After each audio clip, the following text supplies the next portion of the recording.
Muy buenas tardes a todos. Quiero empezar por agradecer al doctor Guillermo de la Peña, al CIESAS y al Centro Universitario del Sur de la UDG por este merecido homenaje al maestro Otto Schöndube y me siento muy honrado que me hayan invitado a participar en él.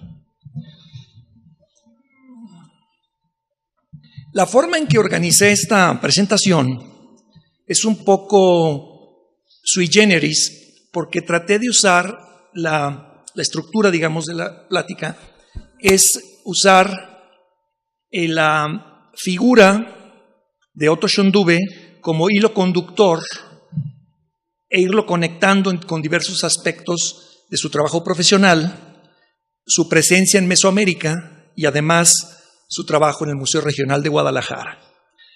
Y de paso, al hablar de la presencia en Mesoamérica, se va a conectar de alguna manera con el trabajo que yo vengo haciendo personal, ¿no? Bueno, con 80 años de edad y 54 como arqueólogo e investigador en el Instituto Nacional de Antropología e Historia, el INAH, Otto Schöndube Baumbach, tapatío de ascendencia alemana, sigue demostrando, como él mismo lo ha dicho, que la arqueología se hace con los pies. Ahí lo tienen. En el lugar de los hechos, viendo el espacio, intuyendo la vegetación y el clima e imaginando la época que se estudia. Estoy citando las palabras de Otto. Aunque nació en Guadalajara, se crió en Tamazula, pues su padre había conseguido trabajo en el ingenio de esa población. Esta circunstancia de haber crecido entre cañaverales, zafras y campesinos explica la sensibilidad de Otto hacia el campo mexicano y jalisciense en particular. Otto nos dice, cito, «Me gusta mirar y estudiar no solo las ruinas, sino los recursos que hay alrededor, el paisaje, escuchar a los cronistas, a los viajeros, las historias de la gente local que pueden estar llenas de fantasías, pero yo creo que cada quien tiene derecho a tener sus fantasías y esas también son parte del entorno y de las historias orales de los pueblos».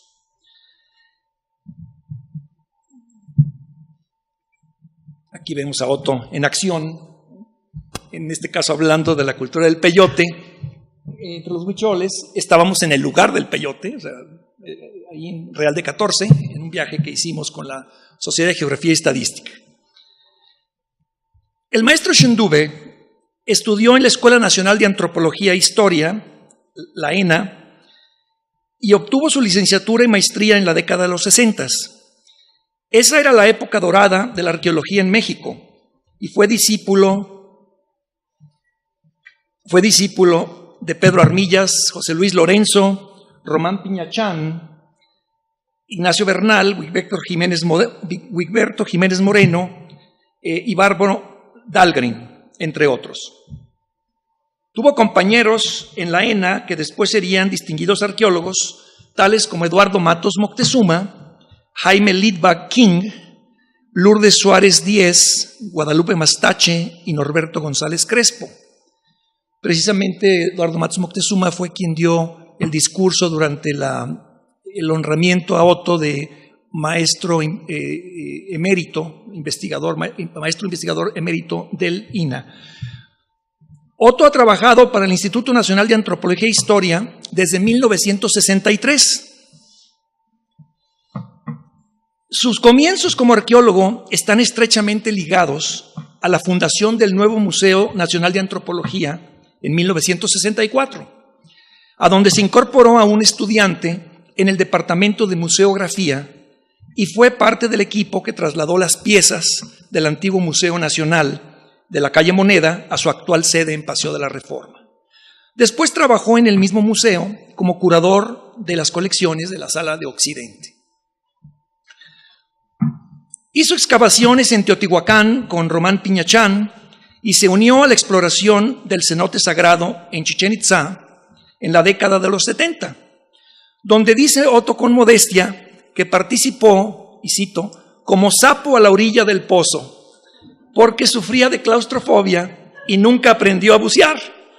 Sin embargo, esta temprana aportación a la conservación del patrimonio cultural prehispánico lo marcó para siempre. Realizó el hallazgo de la estela del Nevado de Toluca, que aquí la podemos ver, el rescate de un zompantli en Tlatelolco, algunos salvamentos en la presa del Infiernillo, que ya el texto de Susana Ramírez nos había hablado, y dirigió los trabajos para consolidar una pirámide en la zona arqueológica de San Felipe de los Alzati, en Michoacán. Se ha especializado en el estudio de las culturas prehispánicas de Occidente, promoviendo la creación de museos comunitarios e impartiendo conferencias en diversos foros e instituciones. Otto Shendube pertenece a una generación de la ENA en que se solía privilegiar el trabajo de campo y donde los compañeros de distintas disciplinas y generaciones compartían clases. Uno de los nuevos males modernos de la educación, dice Otto, es la superespecialización. Cito, nos están preparando para ver el árbol, pero no para ver el bosque, como también se había mencionado en el texto de Susana Ramírez Urrea. Los sinodales del examen profesional de Otto Shendube fueron José Luis Lorenzo, Isabel Kelly, Arturo Romano Pacheco, Bárbara Dahlgren y Román Piñachán. Entre estos destacan dos que Otto considera sus padres vocacionales, los opuestos Piñachán y Lorenzo Bautista, porque como ya hemos visto, eran dos personalidades, dos estilos y dos formas de trabajar muy distintas, ¿no? Mismo Otto nos comentó eso hace un momento.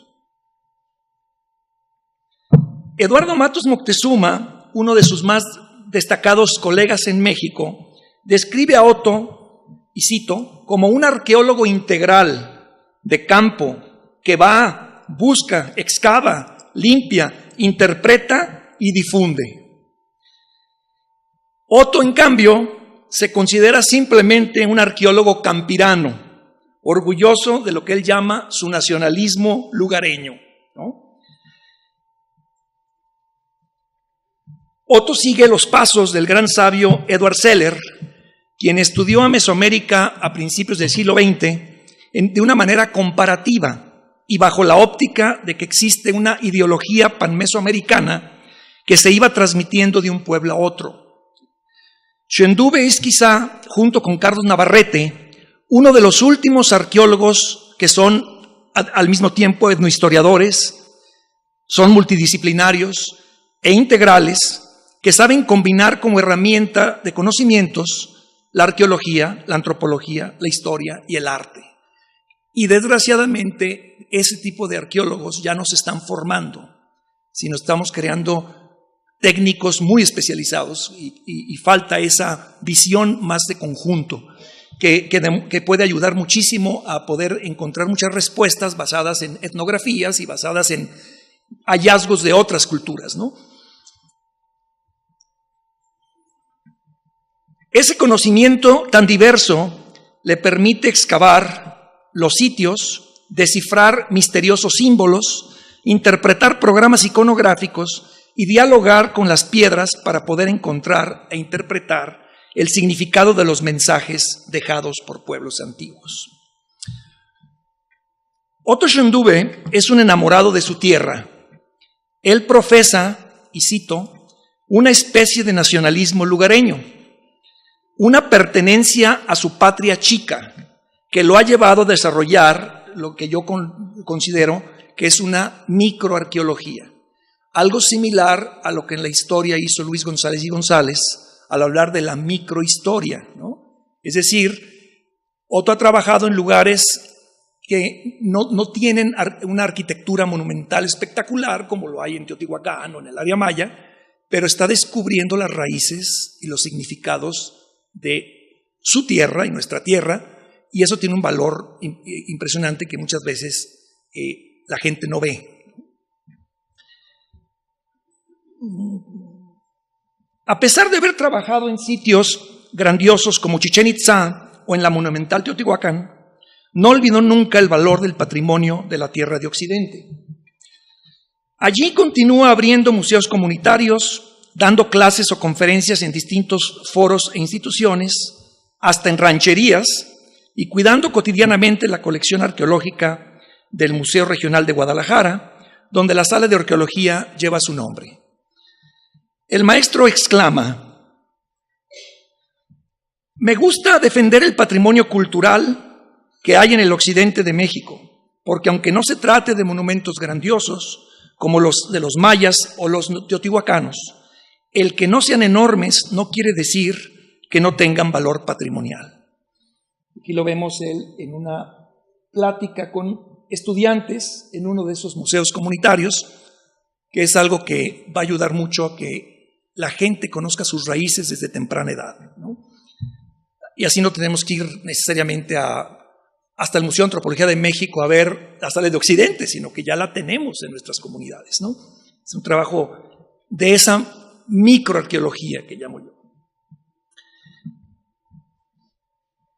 Ahora observaremos la relación mutua que Otto Schöndube y el Museo Regional de Guadalajara han establecido desde 1973, cuando Otto regresó a vivir a dicha urbe y se incorporó a trabajar en esa institución cultural. ¿Lisa? El Museo Regional de Guadalajara es considerado como uno de los 10 museos más importantes de México por la calidad de sus obras, y también se encuentra en uno de los edificios más significativos para los tapatíos, tanto por su belleza y armonía arquitectónica como por la azarosa historia que comienza en 1742 y que ha llevado a este edificio a tener múltiples usos. Primero fue el Seminario Conciliar de San José, después en el siglo XIX fue el cárcel y cuartel durante la independencia, después Liceo de Varones y Biblioteca Pública del Estado de 1818 a 1860. Durante la Guerra de los 3 Años compartió sus espacios con el Poder Ejecutivo del Estado mientras se reparaba el Palacio de Gobierno. O sea que hasta Palacio de Gobierno funcionó. En 1917 albergó al Conservatorio de Música Jalisciense. En 1918 fue abierto al público como Museo de Bellas Artes, cuyo cofundador y primer director fue Juan Ixca Farías y Álvarez del Castillo, considerado como el primer museólogo del siglo XX en Jalisco. En 1923 cambió su nombre a Museo de Guadalajara, aunque popularmente sería conocido como el Museo del Estado. Desde 1939 el museo depende del INAH. En 1973, que es la época en que llega Otto a trabajar, fue renombrado como Museo Regional de Guadalajara, y en 1976 se concluyó su renovación integral, en la que Otto participó activamente, y todavía en 1996 se reestructuraron las salas de arqueología y paleontología en particular. Las salas de exposición del museo se distribuyen en las 2 plantas del monumental edificio, asignándose a la planta baja una sección compuesta de aspectos paleontológicos, una visión de la prehistoria y la arqueología de la entidad. En esta área resaltan aspectos como la historia del planeta, el sistema solar y las eras geológicas, tratadas a través de dioramas y esquemas. Cuenta con una amplia colección de fósiles petrificados, entre los que destacan el mamut de Catarina, el tigre colmillos de sable y el rinoceronte. El diorama de un paisaje regional de hace 20,000 años muestra la vegetación y megafauna característica de esta época. Las salas de prehistoria y arqueología se encargan de ofrecer una visión sobre el poblamiento de América, ubicación de las evidencias más antiguas de asentamientos humanos en esa región y el desarrollo cultural de algunas comunidades de la región mesoamericana, que denominamos Occidente, desde el periodo arcaico hasta el posclásico.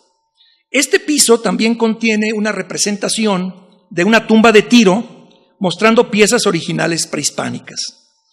En la planta alta, las salas se integran con una muestra de pintura colonial que abarca principalmente desde el siglo XVII al XIX, con obras importantes también como los Echave, Cabrera, Villalpando, Rodríguez Juárez, y también con obras modernas y contemporáneas.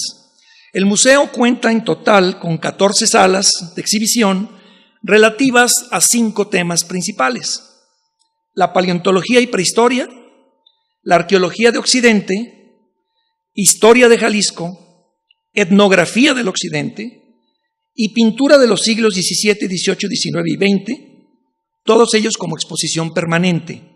También cuenta con exposiciones temporales que muestran algún tema de la actualidad, algún tema importante de la actualidad. Otto no solo ha hecho arqueología a pie, sino que en su gestión como curador de arqueología del Museo Regional de Guadalajara ha tenido además un importante papel en la divulgación del patrimonio regional, tanto a través de publicaciones y conferencias, como de asesorías, guiones y selección de piezas para diversas exposiciones permanentes y temporales.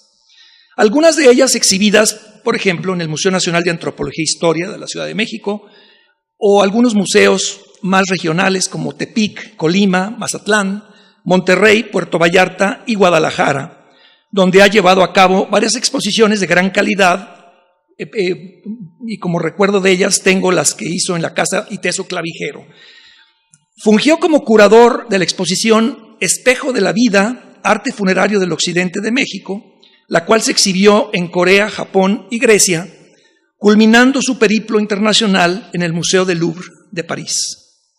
Sus primeros pasos como arqueólogo fueron en el nuevo Museo Nacional de Antropología, como ya lo dijimos, donde él nos dice que aprendió a convivir con las piezas. Fíjense qué expresión tan profunda, convivir con las piezas. Allí, y en su trabajo actual en el Museo Regional de Guadalajara, se ha dado cuenta Otto que el arte es una ventana a la historia y a la mentalidad de los pueblos en una época determinada. En muchos casos, son solo unos cuantos objetos los que tenemos para tratar de entender ciertas culturas y comunicarnos con ella. Yo he visto el amor y respeto que le tiene Otto a sus tepalcates y artefactos de nuestra tierra.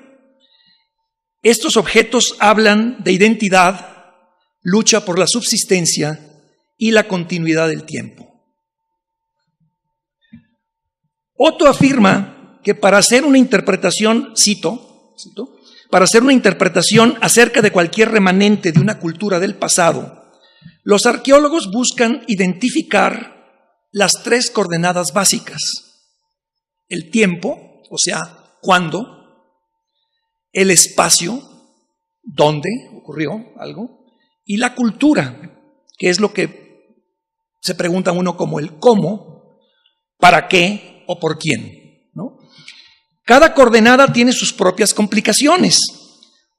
Para la del tiempo se suelen agrupar periodos de 100, 200, 500 años o más, como si fueran fenómenos estables y uniformes, lo que puede acarrear problemas, pues la realidad no se puede ajustar a números arbitrarios. O sea, la cultura, el ser humano, pues somos personajes y lugares, vivimos en lugares donde hay accidentes, ¿no?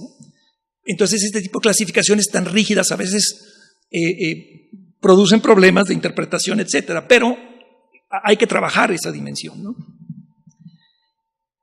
El espacio no solo se refiere al sentido físico del lugar, sino en su contexto con otros objetos y medio ambiente. Una cosa muy importante que Otto mencionó ya varias veces en su ponencia. Y la cultural, es decir, el significado particular que tiene ese objeto en la cultura que lo produjo. Esta es la coordenada más compleja de descifrar y es donde se atoran muchísimos investigadores. El maestro, como buen arqueólogo etnohistoriador, continúa diciendo, cito, todos los hechos están enlazados. No es conveniente ver las cosas solas, sino que hay que integrarlas. ¿Qué cultura y en qué tiempo? ¿Qué espacio y en qué tiempo? Siempre hay que movernos en las 3 coordenadas. Cierro cita.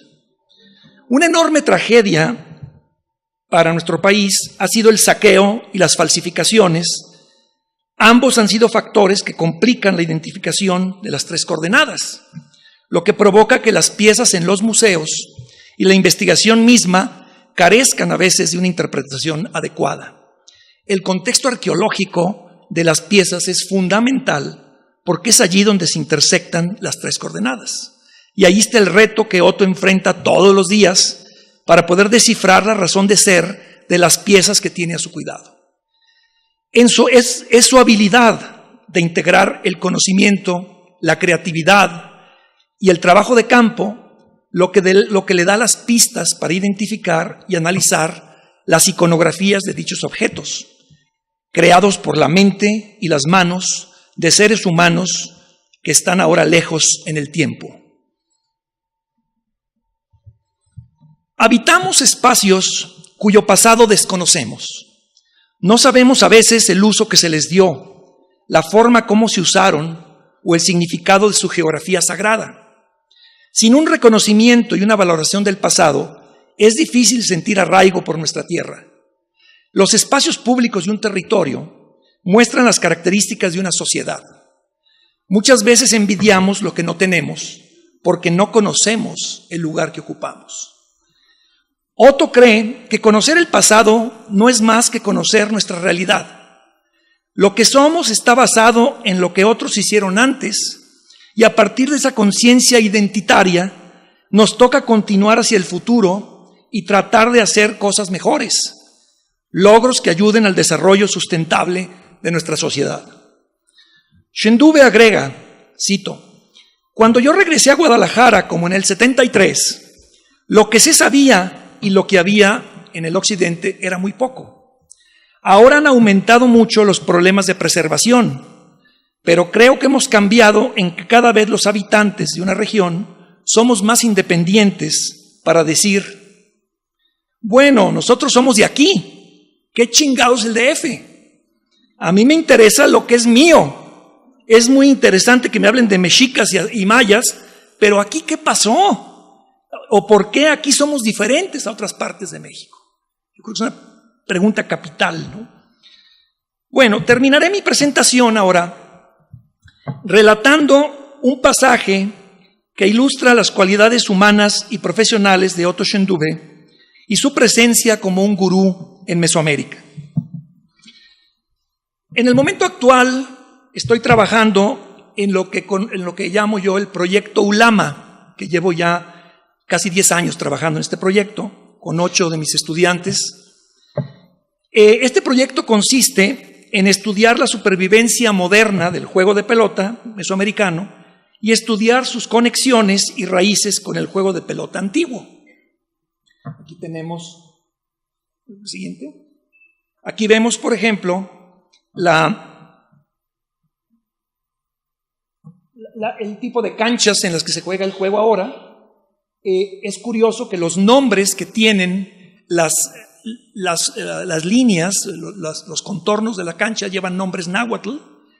El único lugar en que sobrevive el juego de pelota de cadera, que es el que vemos más en la arqueología, es en Sinaloa. Este juego se jugó desde Arizona hasta El Salvador y solo subsiste en 3 pueblitos que no tienen más de 150 habitantes cada uno. Hay que ir a la sierra para poder ir a ver un juego de ulama, como los que están viendo ustedes aquí, lugares totalmente despoblados. Tuvimos la suerte de que hicimos nuestra investigación en momentos todavía tranquilos de la región, porque ahorita toda esta región está infestada de narcotráfico y es muy difícil y peligroso entrar. Entonces, afortunadamente, todo el trabajo de campo, todos los datos ya los tenemos y ahorita estamos trabajando en la publicación. Pero estos son algunos aspectos para que vean cómo se juega el juego y son formas en que le pegan a la pelota muy similares a las que aparecen en las cerámicas o en los paneles o en las esculturas, ¿no? De diferentes esculturas. ¿Qué sigue? Este es el golpe por abajo, que cucharean la pelota cuando la pelota rueda para volverla a elevar. La siguiente, este es el golpe por arriba. La pelota, para que se den una idea, pesa 4 kilos y te da la sensación de que es una pelota como las del boliche. Nada más, al tacto, ligeramente la puedes empujar tantito, o sea, tiene ligera flexibilidad, pero prácticamente es rígida. Entonces imagínense lo que implica jugar este juego, físicamente, el esfuerzo físico. A mí me tocó ver jugadores todavía activos a los 60, 62 años, jugando con esta intensidad. Y entrevistamos jugadores de 90, o a uno que murió hace 2 años, de 103 años, que ya no jugaban, obviamente, pero nos explicaban muy bien cómo había sido el juego en su época, ¿no? Aquí sigue.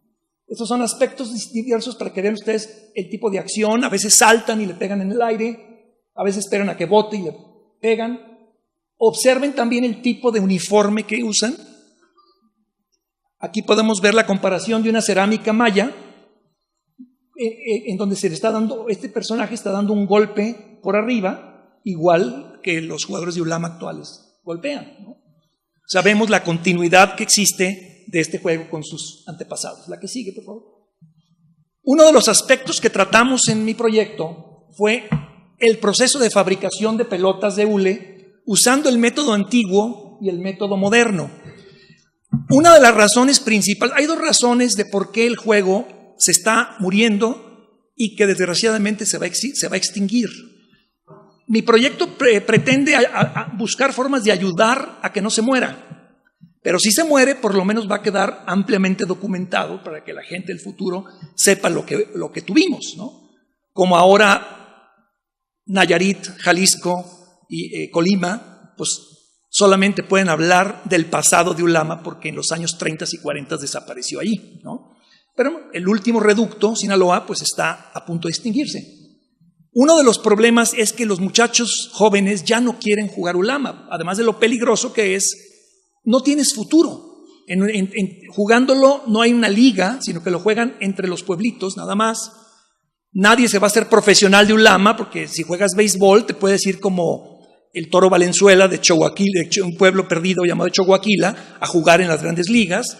Si eres futbolista puedes irte a equipos profesionales. Entonces la gente como que ya perdió ese interés en mantener esta tradición. Por otro lado, la dificultad para fabricar pelotas actualmente es otro problema grande. En la parte de Sinaloa solamente hay una región alta, pequeña, que se llama la Tebaira, donde crecen árboles de hule, de un tipo que se llama castilla elástica. Porque hay 2 variedades, hay muchos árboles que producen estas lechitas que parecen hule, pero las 2 que se usan, que funcionan en la creación de pelotas son la Hevea brasiliensis, que existe en México, pero más bien hacia el sur, en Chiapas, Tabasco, aquella Oaxaca, y la castilla elástica, que nada más queda en esa región de la Tebaira. Pero desgraciadamente la Tebaira está controlada por el narcotráfico, y cuando un jugador quiere ir a pedir que si le regalan o le venden la lechita, como le dicen ellos, el látex, pues resulta que le dicen, sí te vendo, pero te cuesta $1,000 la cubeta.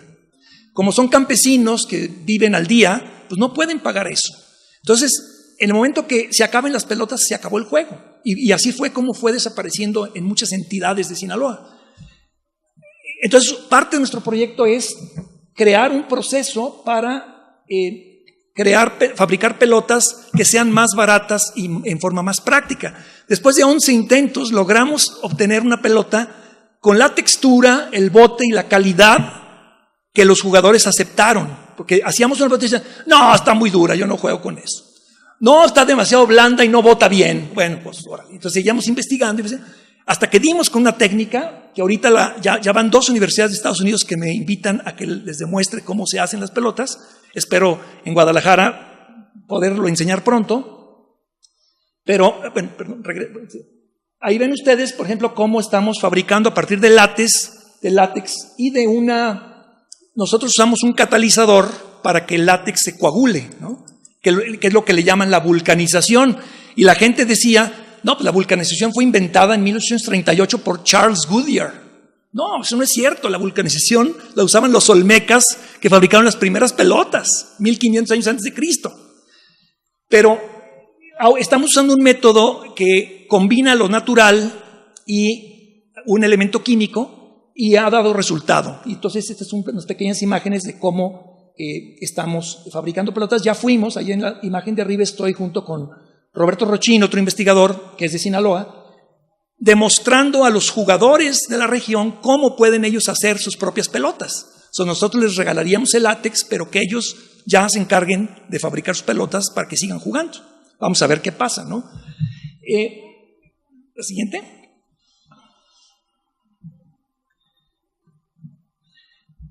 Como parte de este estudio que estuvimos haciendo, quise conocer qué objetos o documentos podrían estar en el Museo Regional que nos dieran alguna luz sobre el papel del juego de pelota en las culturas de Occidente, y de esa manera poder hacer algunas comparaciones con otras regiones. Ya Isabel Kelly, en sus trabajos de los años 40, había descrito la existencia de un juego de pelota en Nayarit que se jugó hasta los años 30, aunque desgraciadamente ese juego, que también existió en Jalisco y Colima, ahí ya desapareció.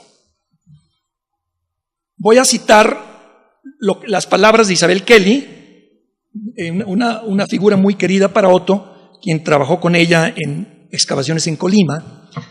Ella dice: el juego llamado Ulama existía en el Valle de Acaponeta, en Nayarit, todavía hasta los años 30. Este juego se jugaba ocasionalmente en los cerros y en pequeñas poblaciones, particularmente en los días de fiesta de San Juan, San Pedro y Santiago. Y en los domingos, en general los domingos, o el sábado de la semana de Pascua. La pelota, que era redonda y de hule sólido, tenía una circunferencia estándar de 3/4 y 3 dedos y un peso aproximado de 3 kilos 600 gramos. Lo que pasa es que las pelotas que vio Isabel Kelly eran pelotas ya usadas, entonces ya habían perdido peso por el uso. De hecho, las pelotas se van haciendo empiezan de este tamaño, terminan así. Cuando ya llegan a este tamaño, las quitan del juego, llamemos profesional, y se las dan a los niños que practiquen, ¿no? Una pelota de estas, a la velocidad que la impactan ellos, puede matar a un niño. Por eso los niños están prohibidos de acercarse al juego de pelota. Un golpe en la cabeza, pues lo decapitas, ¿no? Entonces, esto es lo que nos dice Isabel Kelly. La forma en que Isabel Kelly describe en los años 30 cómo medían la circunferencia, que es hacerlo con cuartas, ¿no? Y luego acá, y te queda un pedacito que tienen que ser 3 dedos. Es exactamente como lo hacen los jugadores de ahorita. Y ellos no conocieron a Isabel Kelly, ni leyeron los artículos en inglés que ella hizo para la Carnegie Institution, ni nada. Entonces quiere decir que esa tradición tiene casi 100 años, por lo menos, ¿no? Y ya venía de antes, de cómo encontrar cuál es la circunferencia correcta. Bueno, como Otto, además de su amplio conocimiento de la región, fue asistente de Kelly en sus excavaciones en Colima, me imaginé que tendría información de primera mano al respecto. Entonces me lancé junto con uno de mis estudiantes a ver a Otto al Museo Regional, hace unos años ya de esto. Con su amabilidad y generosidad habitual, me mostró las piezas que tenían en la bodega del museo y que tenían relación al juego de pelota. Nos mostró 2 yugos ceremoniales, que estos vienen de Veracruz, que aparecieron en contextos funerarios y que traen la imagen de 2 jaguares que surgen de la figura de un chamán que está del otro lado. Ustedes saben que en Mesoamérica el jaguar representa la tierra y su conexión con el inframundo. Entonces es muy evidente, el contexto funerario está enfatizado allí, y además el juego de pelota, que tiene significados diversos, entre ellos el ciclo de la muerte y de la vida, y que incluso los perdedores se decapitan, al igual que tú decapitas la mazorca del maíz para cortarla. O sea, ahí vemos la conexión del juego de pelota con la fertilidad, por ejemplo. Entonces aquí esto es una representación de esas evidencias que nos dan las crónicas. Este es otro yugo que tiene una cara de jaguar. Podemos ver la siguiente, por favor. Otra vez insistiendo en ese tema de la transición entre la vida y la muerte. Es curioso que ha habido algunos investigadores que dicen que estos yugos se usaron en juegos reales, pero cuando yo les enseñé esto a los jugadores de Ulama, me dicen: yo no, jamás juego con eso, que me mato, ¿no? Imagínate cómo cargar y brincar y moverte con un yugo que pesa no sé, 50 kilos, 60 kilos, ¿no? Pero lo que pasa es que los jugadores de pelota, cuando morían, los enterraban con este tipo de objetos simbólicos de lo que había sido su profesión, ¿no? Pero hay algunos investigadores que se animaron a proponer eso. ¿Qué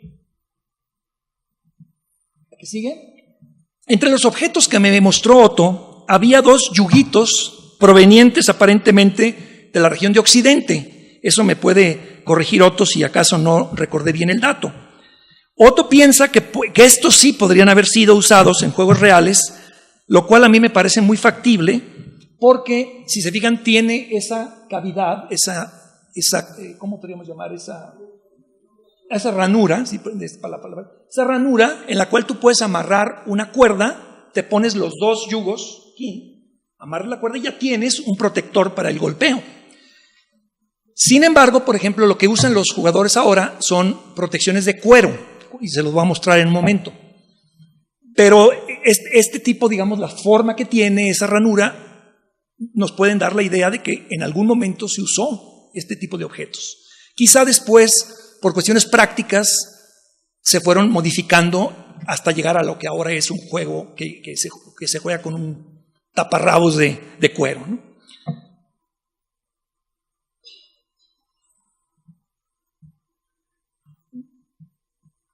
Este es el interior del yuguito, para que se den una idea cómo es.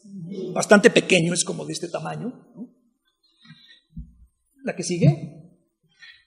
Después de esto, Otto me enseñó la figura cerámica del jugador de pelota de Huitzilapa, que es de una belleza extraordinaria, es una de las figuras más interesantes, más originales que se han encontrado jugadores de pelota. ¿La que sigue? Había extraordinarias terminando la visita al museo, Otto me recomendó entrevistarme con la arqueóloga Lorenza López Mestas en el cercano laboratorio de Lina y me dijo: Manuel, cuando termines allá, regresas aquí para mostrarte algo más. Pues me produjo una curiosidad tremenda. Lorenza se portó muy bien también, con gran amabilidad, y me mostró los objetos que tenían en el laboratorio. Entre varios que tenían, escogí estas piezas que me mostró, este trío de jugadores de pelota en muy buen estado de conservación.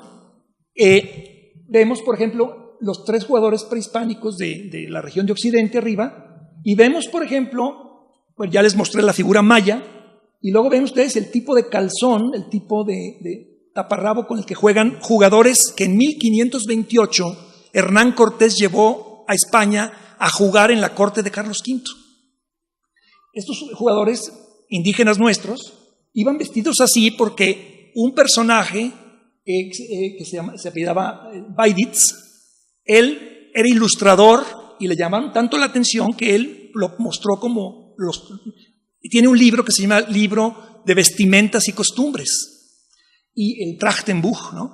Y ese libro es fundamental para ver la evolución de la vestimenta. Bueno, pues ahí aparecen nuestros jugadores, fíjense qué parecidos los calzones a los que usan los jugadores de Occidente.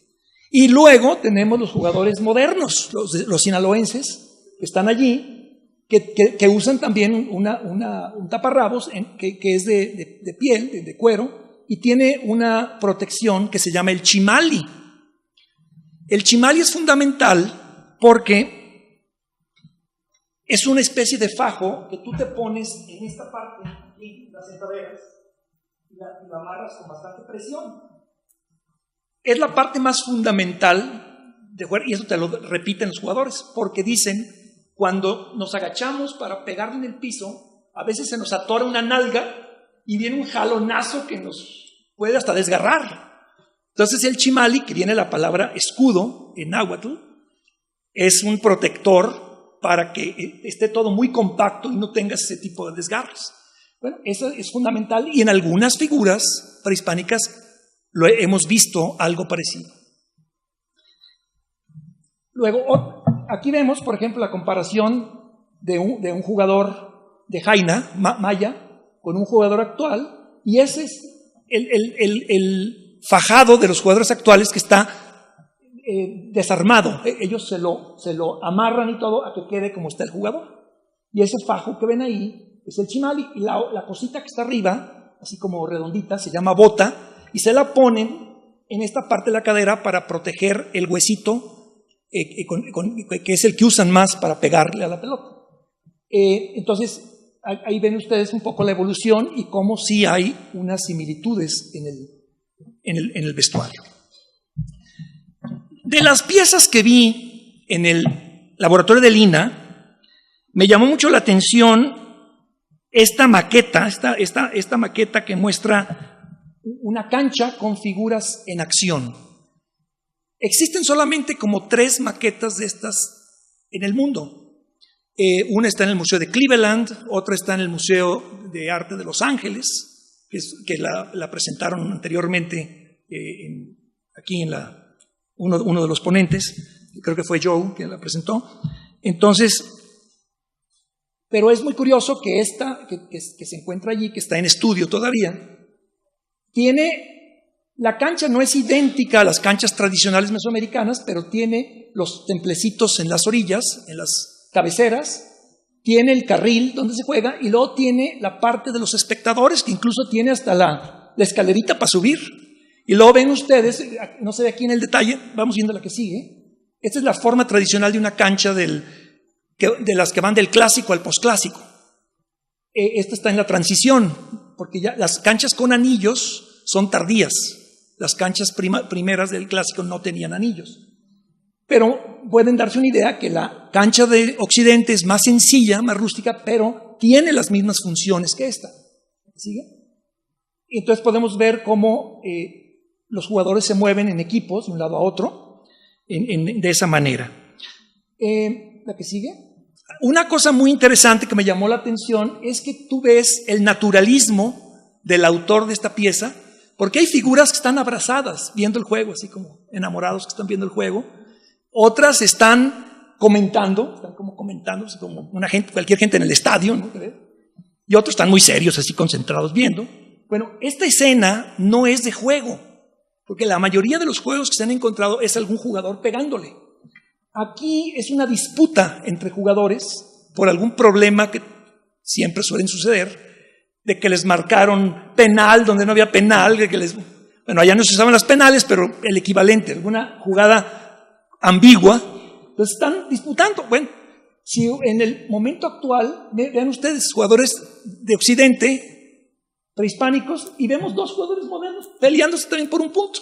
Entonces tenemos esa similaridad. El juego, si hubiera tiempo después ya afuera en los corrillos del pasillo, les platico cómo es el marcador, cómo cuentan, porque eso nos tardamos un año en entender la mecánica del juego. Pero una vez que lo entiendes, dices, esto es un conteo prehispánico, esto no es occidental, porque nosotros contamos acumulativamente. Metes un gol, vas 1-0, te empatan, vas 1-1, metes otro, 2-1, 3-1, 4-1. Aquí no, aquí es oscilatorio el conteo, sube y baja. O sea que los juegos pueden ser infinitos, no terminar. Pues es la idea de la dualidad de Mesoamérica, que estás en este balance perpetuo, ¿no? Pero bueno, ya platicaremos de eso porque nos sacaría de onda aquí. Ya me falta poco para acabar, pero ¿voy bien de tiempo todavía? Ok. Siempre el tiempo es un problema para mí, por eso ahora traté de leer lo más posible para no salirme demasiado del tiempo. Todo este material que hemos, pues que nos mostró Otto y que vimos en el producto de las culturas de Occidente, pues ha sido muy importante para nuestro proyecto, sobre todo en lo referente al estudio de actitudes en el juego y los uniformes de los jugadores. Bueno, después de haber visto estas piezas, regresé al museo con gran curiosidad a ver a Otto, y me recibió Otto con 2 documentos muy singulares, que son fuentes primarias sobre el juego de pelota. Yo conocí una de ellas, pero no la otra, que resultó ser la más interesante. Y yo creo que es porque uno de nuestros capítulos es recopilar todas las fuentes primarias que existen o que hemos podido encontrar que hablan sobre el juego de pelota. Y esta fuente primaria de una región de Occidente es fabulosa. Y es corta, se las voy a comentar para que vean el valor que tiene. La generosidad que implica el haberme compartido esa valiosa información muestra el genuino interés de Otto en ayudar a un colega y amigo en su trabajo. Les comparto aquí los dos textos que Otto mencionó. Voy a hacerlo rápidamente para no cansarlos, que demuestran la importancia cultural y ritual que aún después de la conquista tenía el juego de pelota en el occidente de México. Uno de los textos, que era desconocido para mí, es especialmente interesante y sorprendente por su originalidad. Además, es un testimonio del complicado proceso de transculturación y de evangelización que se estaba dando en esos territorios de Occidente durante el siglo XVII. Voy a citar, esta cita viene en un libro que se llama Apéndice a la topografía de Atoyac, publicado en 1871, y que viene en un libro, una compilación que se llama Noticias Varias de Nueva Galicia, Intendencia de Guadalajara, y escrito por Juan Hernández y Dávalos. Y ese es el texto muy importante que Otto me presentó.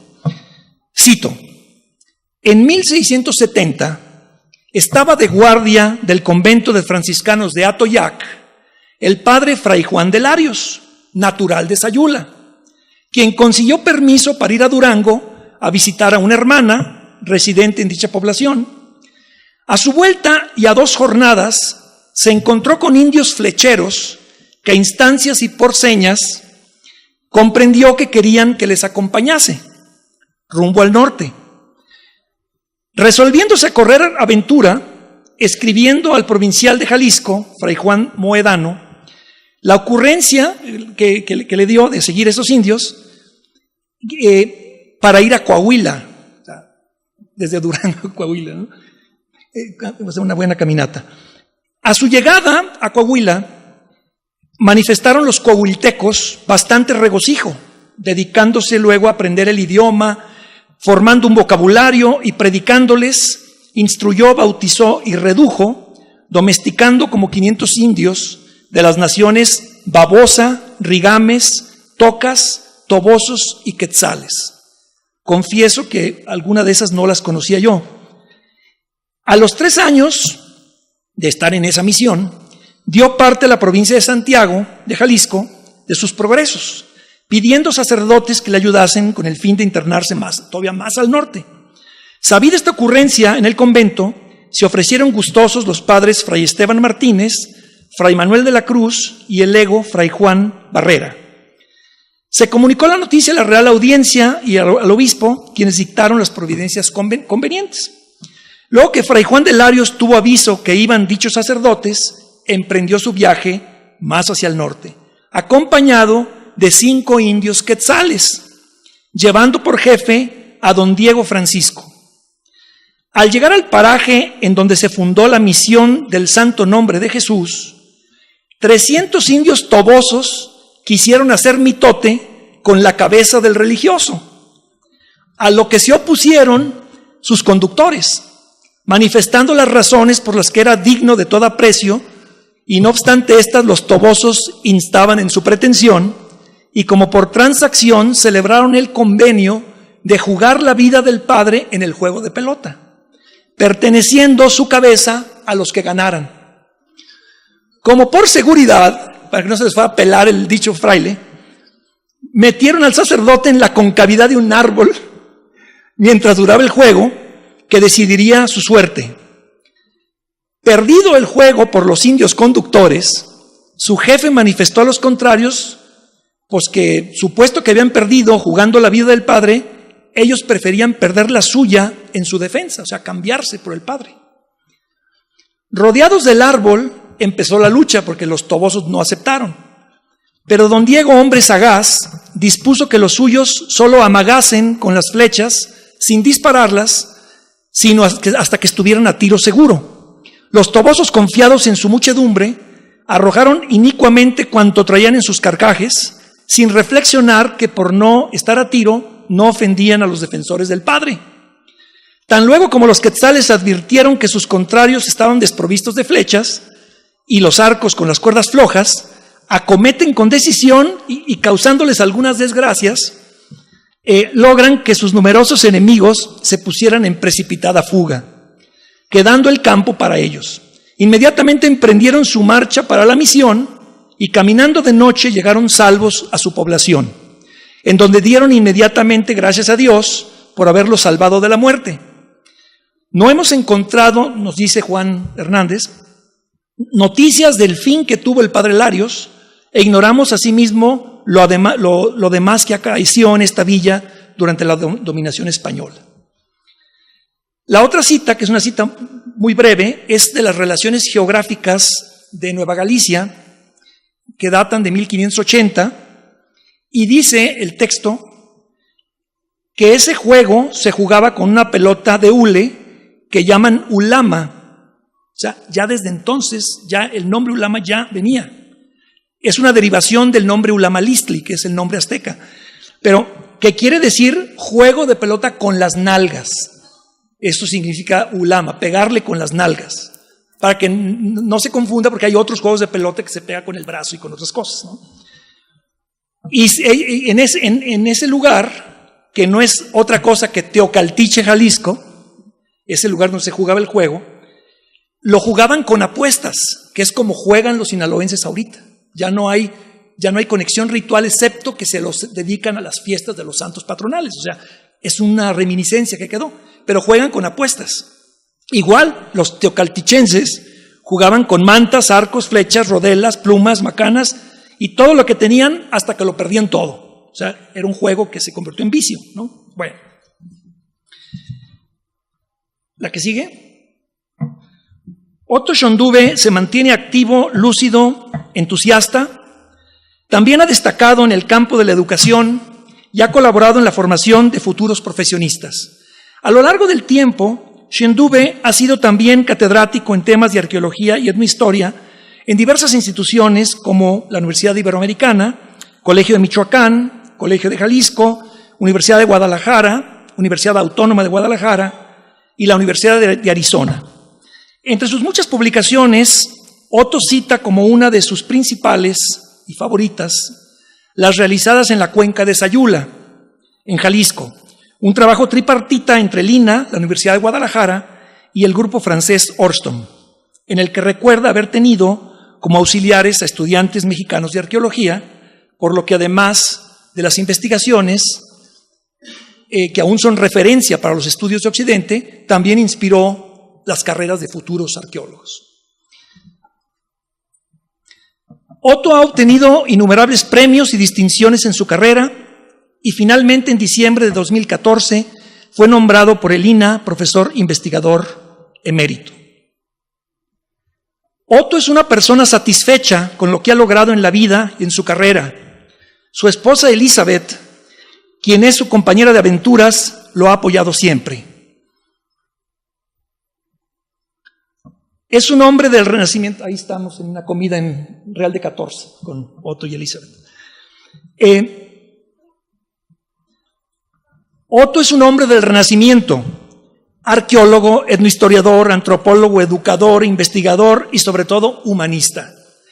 Con 8 decenios a cuestas, todavía tiene proyectos de investigación etnográfica y, como él dice, cito, también pasear, seguir disfrutando de la buena comida, caminar por el campo, gozar de un cielo despejado o lleno de nubes y de ir al mar, aunque sea solo para ver las olas y oírlas. Es por todo esto que Otto Shondube es una leyenda jalisciense. Felicidades, Otto. Gracias.